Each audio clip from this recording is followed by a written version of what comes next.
cold came through everything. It did not matter how many wool layers Private Marcus Webb wore beneath his olive-drab uniform, or how tightly he wrapped the wool scarf his mother had sent from Detroit around his neck. The Italian mountains in late December 1944 held a special kind of cold, the kind that found bone and settled there like an uninvited guest who had no intention of leaving. Webb stood watch on the second floor of a stone farmhouse outside the village of Sommocolonia. His M1 Garand resting on the windowsill, his breath rising in clouds that vanished into the pre-dawn darkness. Behind him, Corporal James Cotton from Birmingham slept sitting up against the wall, his helmet tilted forward over his eyes. They had been in Italy for 4 months now, part of the 92nd Infantry Division, the Buffalo Soldiers. Though most of the white officers said the name with a tone that suggested something other than respect, Webb had learned not to expect much from those officers, men who came from Virginia and Georgia and Mississippi, men who looked at black soldiers and saw problems to manage rather than troops to lead. The irony was not lost on Webb. He had crossed an ocean to fight fascism, to defeat an ideology built on the myth of racial superiority, only to discover that the same sickness lived in the heart of his own army. At Fort Huachuca in Arizona, where the 92nd had trained for nearly 2 years, the segregation had been absolute. Black soldiers slept in separate barracks, ate in separate mess halls, and were commanded almost exclusively by white officers who treated them with varying degrees of contempt. Some of the officers, like Lieutenant John Fox, were different. Fox had graduated from Wilberforce University and saw his men as soldiers first. But Fox was the exception, not the rule. Webb heard Cotton stir behind him.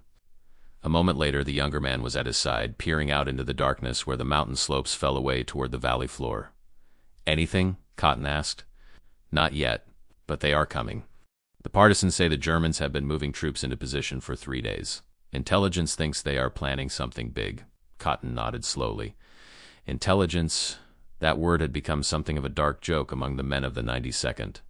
The same intelligence that had told them the Germans considered Negro soldiers inferior, incapable of real combat, suitable only for labor battalions and re-echelon duties. The same intelligence that had intercepted German field communications describing black American troops as poorly trained, poorly led, and likely to break at the first sign of serious resistance. "Let them come," Cotton said quietly. "Let them come and see what we are." Webb glanced at the younger man. Cotton had been 21 when he enlisted, fresh from the steel mills of Birmingham, where he had learned early that being black in America meant proving yourself again and again, and knowing that no amount of proof would ever be quite enough. Now he was 22, and the mountains of Italy had aged him in ways that had nothing to do with months and years. "You scared?" Webb asked. "Terrified," Cotton admitted. "But I have been terrified since we landed at Naples. Fear is just another thing to carry, like this rifle and these frozen feet. The question is not whether you are scared. The question is what you do when the shooting starts." Lieutenant Fox appeared in the doorway, his face drawn with exhaustion. He had not slept in 2 days, had spent the nights moving between positions, checking on his men, coordinating with the Italian partisans who knew these mountains like the lines on their own hands. Fox was a tall man, lean and angular, with eyes that had seen too much too soon. "Gather the men," Fox said. "I want everyone at their positions before first light. The Germans are coming today. I can feel it." Webb and Cotton moved through the pre-dawn darkness, rousing the other men of their platoon. There were perhaps 40 American soldiers in Sommocolonia, along with twice that many Italian partisans and a handful of civilians who had refused to evacuate. It was a small force to hold a mountain village, but they had fortified well, had turned the old stone buildings into defensive positions, had placed machine guns to cover the approaches, had stockpiled ammunition and grenades, and prepared fighting positions with fields of fire that would make any assault costly. The sun rose blood-red over the eastern peaks, painting the snow-covered slopes in shades of crimson and gold. Webb thought it looked like a warning, like the sky itself knew what was coming. He took his position in a second-story window of a building that commanded the main road into the village. From here he could see down the mountainside, could see the narrow road that wound up from the valley floor, could see the first movements in the tree line half a mile away. The Germans came at dawn, and they came with everything. Webb heard the engines first, the distinctive rumble of German tanks and half-tracks grinding up the mountain roads. Then he saw them emerging from the morning mist like iron ghosts. A column of Panzer tanks followed by infantry in field gray, perhaps 300 men, maybe more. They advanced with the confidence of soldiers who expected light resistance, who had been told by their officers that the Americans holding Sommocolonia were Negro troops. Inferior soldiers who would likely abandon their positions at the first sign of serious attack. Webb felt his hands tighten on his rifle. He thought about the propaganda the intelligence officers had showed them, the German leaflets that had been dropped on black American positions, leaflets that tried to exploit the racism in American society, that asked black soldiers why they were fighting for a country that treated them as second-class citizens. The leaflets had promised good treatment if black soldiers surrendered, had claimed that Germany held no animosity toward Negro people, had suggested that captured black soldiers would be treated better as German prisoners than as American citizens. The first shells began to fall on the village. The stone house shook with each impact and dust rained from the ceiling. Somewhere below, Webb heard a woman screaming in Italian, one of the civilians who had stayed behind. The partisan commander, a wiry man named Gino who spoke broken English, had told them 3 days ago that the Germans were getting desperate as the Allied advance pushed north through Italy. Desperate men did desperate things. "Hold your fire," came Fox's voice from somewhere down the street. "Let them get close." Webb watched through his rifle sights as the German column advanced. He could see individual faces now, could see the casual arrogance in the way they moved, the certainty that this would be an easy fight. He thought about everything he had endured to reach this moment. The segregated buses in Birmingham, the white police who looked at him and saw a threat, the training at Fort Huachuca where white officers had told black soldiers they were being given a chance to prove themselves, as if their humanity required proof, the Atlantic crossing, crammed in the hold of a transport ship, the landing at Naples where white military police had enforced segregation even as they prepared to fight a war against fascism. The first shot came from the partisan positions on the eastern ridge, a single rifle crack that echoed off the mountains. Then the world exploded into fire and sound. Lieutenant Fox had called in artillery coordinates days earlier, had memorized the positions for every approach to the village. Now the American howitzers opened up from positions miles away, and the shells began falling among the German column with devastating accuracy. A half-track exploded, bodies thrown like broken dolls. A Panzer lurched sideways, its track blown off, crew members scrambling out only to be cut down by partisan rifle fire. But there were too many of them. The Germans kept coming, infantry spreading out, finding cover, returning fire with discipline and precision. Webb squeezed his trigger, felt the Garand buck against his shoulder, saw a German soldier fall. He worked the action, fired again, lost count after the 5th shot. Beside him, Cotton was firing methodically, stopping only to reload, his face set in grim concentration. "They are flanking left," someone shouted.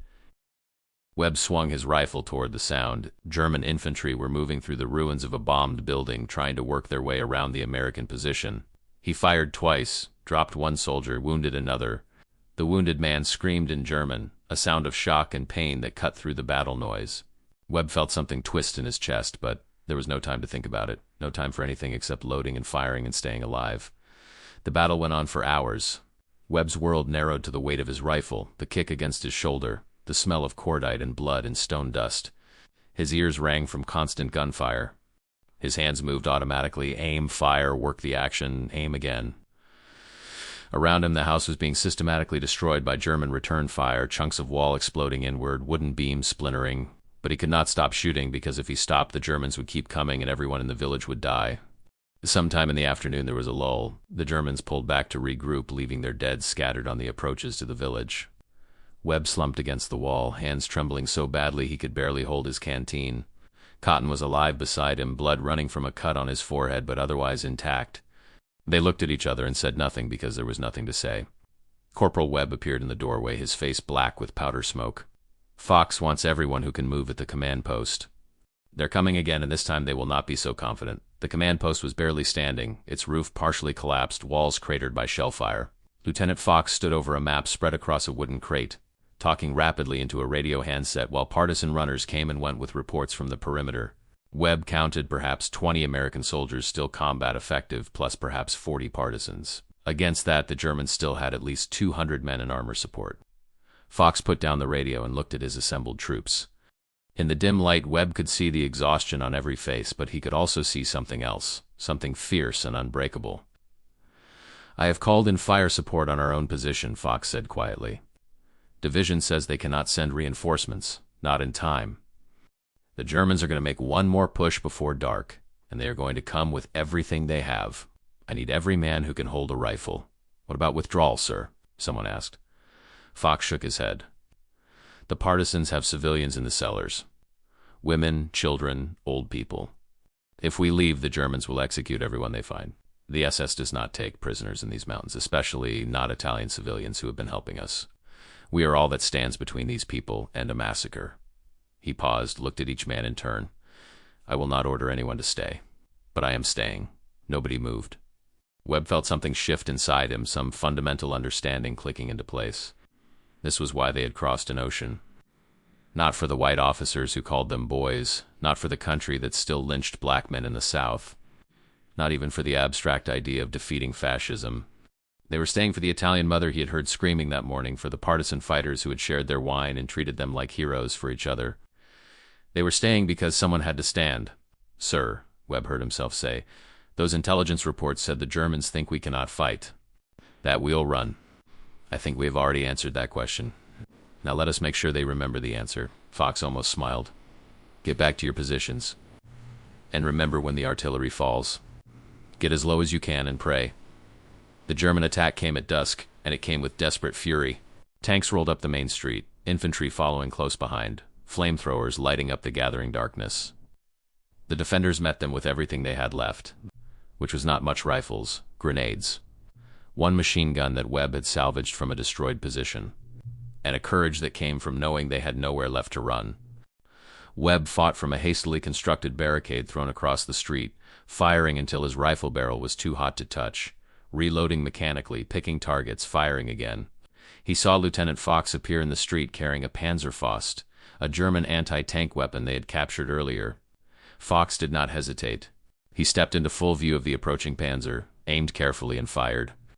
The rocket hit the tank's side armor at point-blank range, and the vehicle erupted in flames. Fox was falling, cut down by German rifle fire even as the tank crew died. Webb did not think, just moved, dragging Fox back behind the barricade while bullets sparked off the cobblestones around them. The lieutenant's chest was a mess of blood, his breathing shallow and rapid. Radio, Fox gasped. "Call in the artillery. Give them our exact position." "Everything. Sir, we are right here. It will do it, Private." "That is an order." Webb grabbed the radio handset with shaking hands and gave the coordinates while Fox coughed blood beside him. He knew what it meant. Fox was calling artillery fire down on their own position, danger close, because it was the only way to stop the German advance. It was suicide, but it might save the village. The shells began falling 90 seconds later, American howitzer fire that turned the street into an inferno. Webb pressed himself into the smallest space he could find, hands over his helmet, feeling the ground shake with each impact.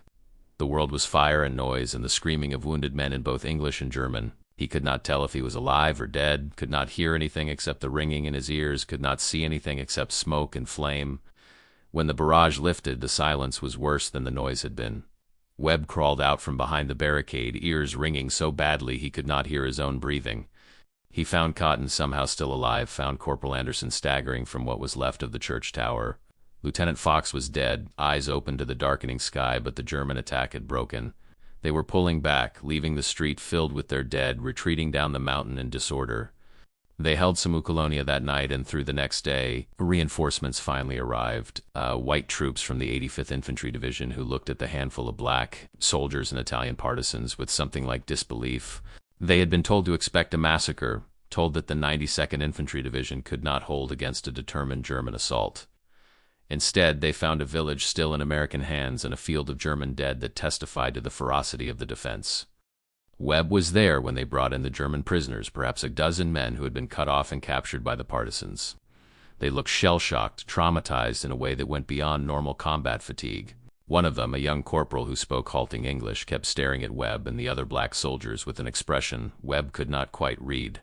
"What?" Webb finally asked, too exhausted to care about protocol. The German prisoner shook his head slowly. "They told us you would run. Our officers, the propaganda, everyone said that Negro soldiers had no discipline, no courage, that you were not real soldiers." He looked around at the destroyed village, at the German dead still being collected. They were wrong. About everything. Webb thought about all the intelligence reports they had seen. The intercepted German communications that showed how thoroughly Nazi racial ideology had poisoned Wehrmacht tactical thinking. The Germans had actually believed their own propaganda, had structured their tactics around the assumption that black American troops would be easy to defeat. They had sent inexperienced units against the 92nd Division because commanders thought it would be a safe place to blood their green troops, a low-risk sector where young soldiers could gain combat experience. Instead, those units had been destroyed by men who fought with the fury of soldiers who had been told their entire lives they were inferior. Yeah, Webb said finally. I guess they were wrong. The story of what happened at Sommocolonia spread through the Allied command in the weeks that followed, though it was never reported in the newspapers back home. Lieutenant John Fox received the Distinguished Service Cross posthumously, a medal that would be upgraded to the Medal of Honor more than 50 years later when America was finally ready to acknowledge what its black soldiers had accomplished. Private Webb and the others received Bronze Stars and went back to the line because the war was not over yet. But something had changed. Word filtered through intelligence channels about German units requesting transfers when they learned they would be facing Buffalo soldiers, about Wehrmacht officers complaining that the Americans were deploying their Negro troops in key sectors, a slow, grudging realization among German forces that everything they had been told about racial hierarchies was collapsing under the weight of battlefield reality. Webb learned later about the 761st Tank Battalion, the Black Panthers, who had fought their way across France with a ferocity that earned them grudging respect even from white units that had initially refused to fight alongside them. The 761st had arrived in France in October 1944, landing at Omaha Beach and moving into combat in early November. General George Patton had given them a speech, telling them they were the first Negro tankers to fight in the American Army, telling them not to let him down. Privately, Patton had harbored the same doubts that most white officers held about black soldiers. But the Black Panthers had proved themselves in battle after battle, fighting for 183 consecutive days in combat, participating in 4 major Allied campaigns, helping to break the German counteroffensive at the Battle of the Bulge. He heard stories about the Tuskegee Airmen, the Red Tails, whose fighter escort missions were so successful that bomber crews specifically requested them. He learned that across every theater where black American troops engaged German forces, the pattern was the same: initial German confidence based on racial ideology, followed by devastating casualties, followed by fear. The Nazis had built their entire worldview on the mythology of racial superiority. They had convinced themselves that Aryans were destined to rule, that other races were inherently inferior in intelligence, courage, and martial ability. It had shaped their military doctrine, their tactical thinking, their strategic assumptions. They had studied American racism and concluded that black soldiers would make weak opponents. Their propaganda had depicted black Americans as savage and primitive, yet simultaneously as cowardly and unreliable. The contradiction should have been obvious, but ideology is not concerned with consistency. And then that mythology had met reality in the mountains of Italy, in the fields of France, in the forests of Germany itself, and reality had won every time. Webb made it through the rest of the war. He was there when the 92nd Division pushed into the Po Valley in the final offensive. There when Germany surrendered. There when the displaced persons camps were liberated, and the full horror of what they had been fighting against became clear. He walked through one of those camps, saw the skeletal survivors, the mass graves, the evidence of industrial murder, and understood in a way he never had before that hatred built on racial theories did not stop at segregation or discrimination. It ended in death camps and gas chambers. When he finally rotated home in late 1945, sailing back across the Atlantic with a chest full of medals he would never be able to wear in Detroit without causing trouble, Webb tried to make sense of what the war had meant. He had gone to Europe to fight fascism and found that American racism had followed him every step of the way. He had proved himself in combat a dozen times over and knew it would not matter to the bus driver who would make him sit in the back, or the restaurant owner who would refuse him service, or the bank that would deny him a home loan. But he had also learned something else, something that no white officer and no German propaganda could take away from him. He had learned that when everything was on the line, when death came calling and there was nowhere left to run, black soldiers had stood and fought and won. They had taken the worst the Wehrmacht could throw at them and not only survived but triumphed. They had made German commanders fear them, made German soldiers hesitate at the thought of facing them, had shattered the carefully constructed Nazi narrative of Aryan superiority through sheer, undeniable competence and courage. The Germans had feared the Buffalo Soldiers not because of some savage stereotype, but because these soldiers fought with the desperation of men who knew they had more to prove. They fought with the skill of men who had been denied opportunity their entire lives and seized it when it finally came. They fought with the controlled rage of men who had been called inferior and chose to answer with excellence. And most of all, they fought for each other, for the brotherhood forged in the mountains of Italy and the fields of France, where the color of a man's skin mattered less than whether he would hold the line when death came calling. Years later, when Webb was an old man and the civil rights movement was remaking America in ways he had once thought impossible, A young reporter asked him what he was most proud of from his time in the war. He thought about Sommocolonia, about Lieutenant Fox calling fire down on his own position, about Cotton and Anderson and all the others who had stood when the smart money said they would run. He thought about that young German corporal's face when he realized everything he had been taught was a lie. We made them afraid, Webb said. Not because we were monsters, but because we were men. Better men than they wanted to believe we could be. We took their racial theories and we broke them against the reality of who we were and what we could do. Every time we held the line, every time we took a position they thought we could not take, we were destroying more than just enemy soldiers. We were destroying an idea. And in the end, maybe that mattered as much as any tactical victory. He paused, looking out the window at a Detroit that had changed more than he had once thought possible. Where black children walked to integrated schools and black men could vote without fear, though the struggle was far from over. They thought we would be easy because their hatred made them blind. They expected us to break because their ideology told them we were inferior. But we saw them clear, saw them as just men, men who could bleed and break and die like anyone else. That clarity, that refusal to buy into their mythology or accept our own supposed inferiority, that is what made us dangerous. That is what they feared, even if they could not name it. The truth, the simple, undeniable truth that courage has no color, that skill is earned, not inherited, that when metal meets flesh, all that matters is whether a man will stand. And we stood. God knows we stood. Webb died in 1992, buried with full military honors in a country that had finally, slowly, begun to acknowledge what soldiers like him had given and what they had proved. The war had ended nearly half a century earlier, but in many ways, the battle he had fought at Sommocolonia and 1,000 other forgotten places was still being won, one mind at a time, one generation at a time. As the lies that had sustained Nazi Germany's war machine and Jim Crow's peace crumbled under the accumulated weight of men who had refused to be anything less than excellent. The Germans had feared black soldiers because fear was the only rational response to having your entire worldview shattered by reality. They had expected to face an easy enemy and instead met soldiers who fought like men with nothing to lose and everything to prove. In the mountains of Italy, in the forests of France, in the final desperate battles inside Germany itself, black American soldiers had written a truth that no propaganda could erase, that they were warriors, that they would not be broken, and that any ideology built on their supposed inferiority was destined to fail when tested against the hard facts of courage and blood. In the end, that made all the difference.